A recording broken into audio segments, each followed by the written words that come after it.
안녕하세요, 여러분. 오늘은 많은 분들이 간 건강을 위해 드시고 계시는 밀크시슬에 대해 이야기를 나눠볼까 해요. 특히 밀크시슬과 함께 먹으면 좋은 음식, 그리고 함께 먹으면 안 좋은 음식들에 대해서 자세히 알아보려고 합니다. 요즘 주변에서 밀크시슬 드시는 분들 정말 많으시죠? 저희 어머니도 드시고, 이웃집 아주머니도 드시고, 친구들도 간 건강 챙긴다고 하나씩 다 드시더라고요. 그런데 막상 이걸 무엇과 함께 먹어야 하는지, 또 어떤 음식과는 같이 먹으면 안 되는지 제대로 아시는 분은 많지 않으세요?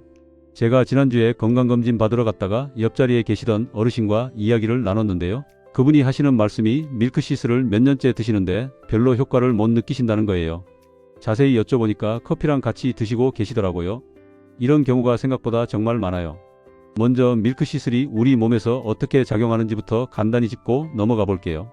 밀크시슬의 핵심 성분은 실리마린이라는 물질인데요.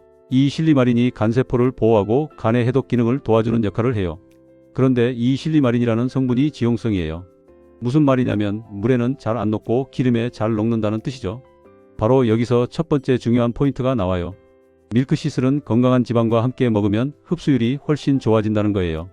제 친구 중에 한 분이 밀크시슬을 아보카도와 함께 드셨는데 몇 달 후에 검사를 해보니까 간 수치가 정말 많이 좋아지셨다고 하더라고요. 아보카도 말고도 좋은 지방을 함유한 음식들이 많아요.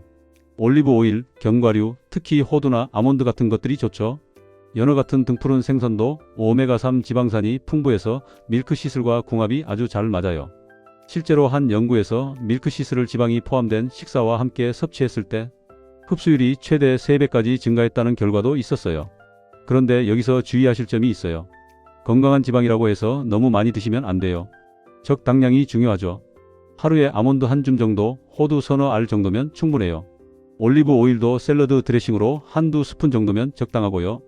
이제 밀크시슬과 함께 먹으면 시너지 효과를 내는 음식들에 대해서 더 자세히 알아볼게요.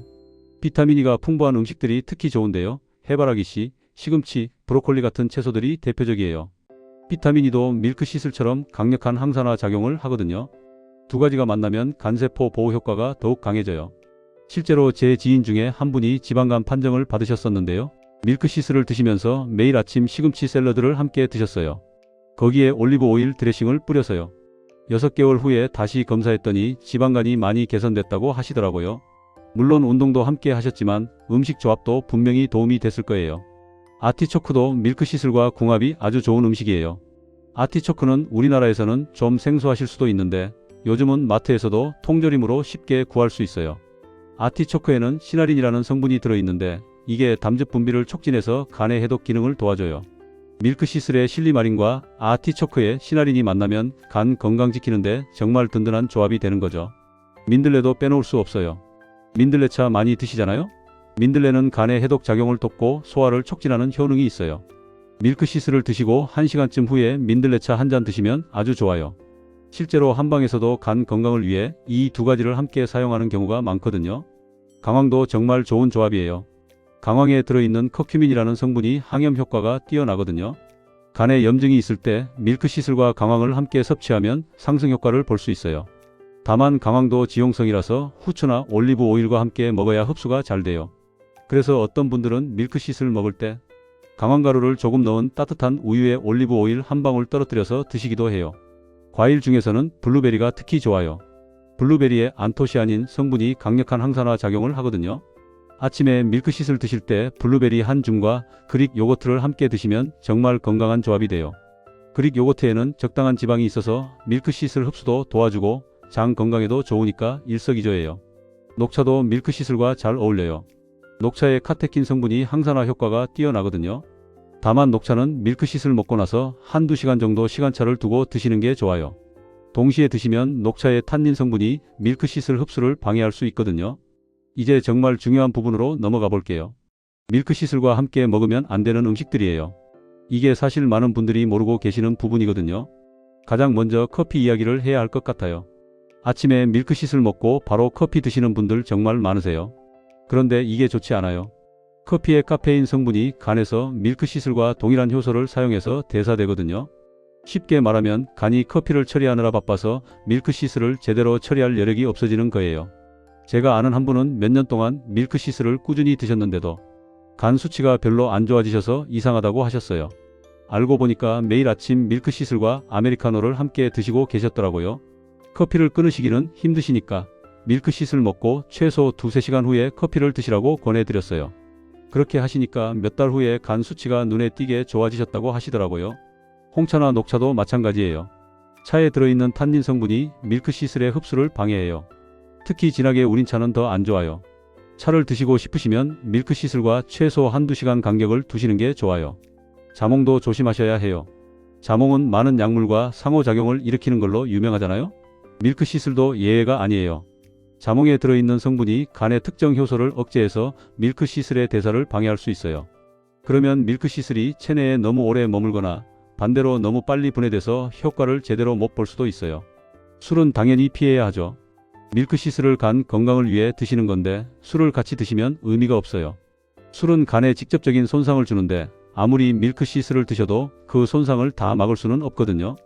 어떤 분들은 술 마시기 전에 밀크시슬을 미리 먹으면 괜찮다고 생각하시는데 그것도 잘못된 생각이에요. 제 친구 중에 한 분이 이런 말씀을 하시더라고요.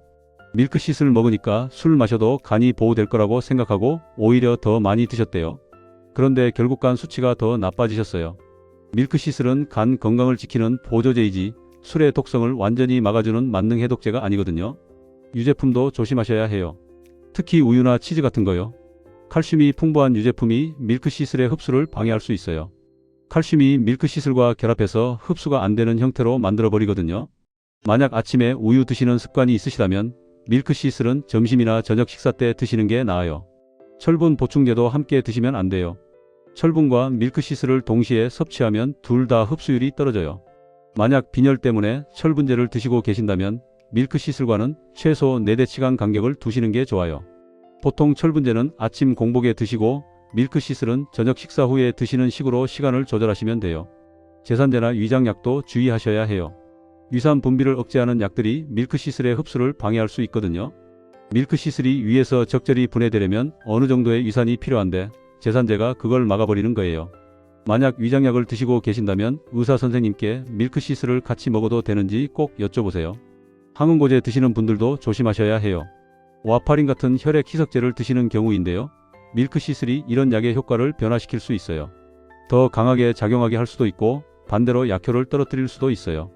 그래서 이런 약을 드시는 분들은 반드시 의사와 상담 후에 밀크시슬을 드셔야 해요. 당뇨약 드시는 분들도 주의가 필요해요. 밀크시슬이 혈당 수치에 영향을 줄 수 있거든요. 특히 인슐린이나 혈당 강화제를 드시는 분들은 밀크시슬을 시작하시기 전에 꼭 의사 선생님과 상의하셔야 해요. 혈당이 너무 떨어질 위험이 있거든요. 고혈압약도 마찬가지예요. 밀크시슬이 혈압약의 효과를 증강시킬 수 있어서 혈압이 너무 낮아질 수 있어요.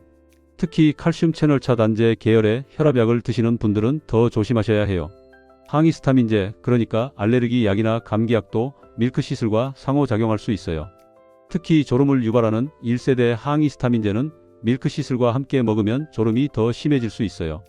이제 실생활에서 어떻게 드시면 좋을지 구체적으로 말씀드릴게요. 가장 좋은 방법은 식사 중이나 식사 직후에 밀크시슬을 드시는 거예요. 특히 건강한 지방이 포함된 식사와 함께요. 예를 들면 이렇게 하실 수 있어요.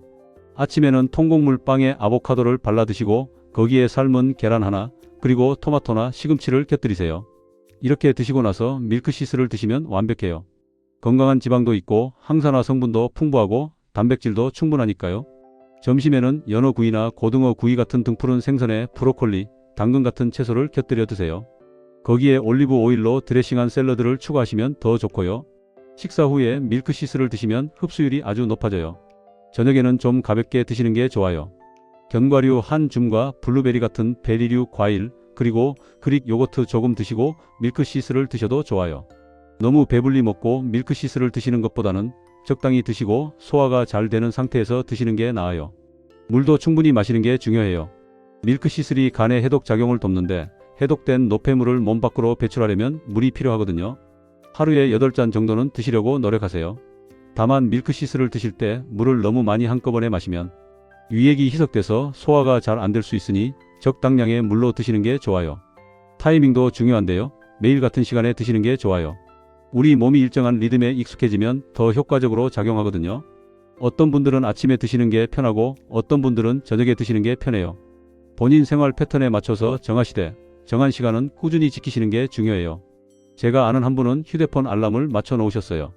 매일 저녁 8시가 되면 알람이 울리고 그때 밀크시스를 드신대요.